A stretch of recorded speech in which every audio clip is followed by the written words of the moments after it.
खुलुमबाय स्टुडिअ दं आं खिलिकां ब्रह्म दिनै गुबुन गुबुन ओनसोलफ्राव नैथि खोलोबनि बिसायख'थिया सोलिगासिनो दं आरो बे नैथि खोलोबनि बिसायख'थिनि भट थुनायाव गोबां दैदेनगिरिफ्रा गुबुन गुबुन ओनसोलाव नायबिजिरहैनाय आरो गावनि बेसेन गोसा भट थुनायखौ जों नुनो मोन्दों थिग बेबादिनो दरं अदालगुरि बियाबाव नैथि खोलोबनि भट थुनायाव बिटिसि एलएनि बुंथिगिरि काथिराम बर'खौ भट सेन्टाराव थांनानै गावनि बेसेन गोसा भट होनायखौ नुनो मोननाय जादों लोगोसे बिटिआरनि मावफुं सोद्रोमा दावबायसा बर'खौ भेरगावनि 442 नं सिंग्रिबारि गामिनि भट मिरुआव गावनि बेसेन गोसा भट होनायखौ नुनो मोन्दों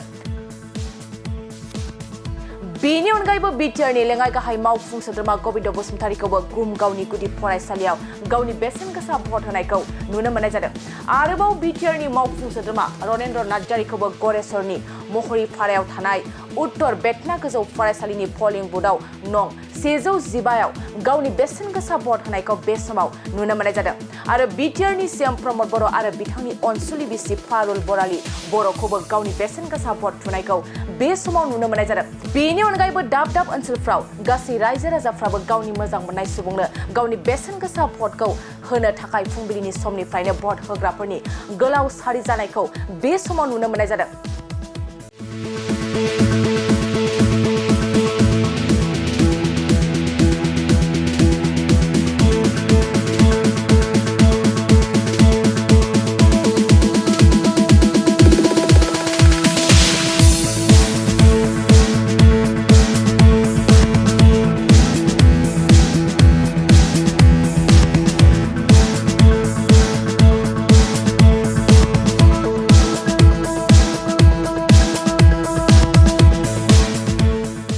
साख्रि नागिरग्रा सुबुंफोरनि थाखाय गोजोनथाव खौरां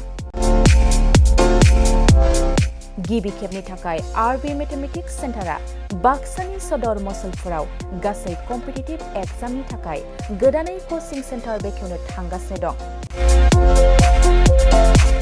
जायफोर सुबुंफ्रा गोजान जायगायाव थांनानै कम्पिटिटिभ एग्जामनि थाखाय कचिं लानो हायाखैमोन बिथांमोना बे बारनिफ्राय बे कचिंनि खाबुखौ आरबि मेथमेटिक्स सेन्टारनि जोहै मसलफोराव मोननो हासिगोन बे कचिं सेन्टाराव बिथांमोना direct recruitment 3rd and 4th grade railway SSC army GD Agniveer bank police आरो टेट आनजादफोराव जिरायनो हानाय बायदि रोंगौथि गोनां फोरोंगिरिजों फोरोंथाय होनाय जागोन बे कचिं सेन्टारनि सोमोन्दै आबुङै मिथिनो थाखाय 9101450597 6900584714 आरो 9365132228 जानबुं अनजिमायाव खौरां लानो हागोन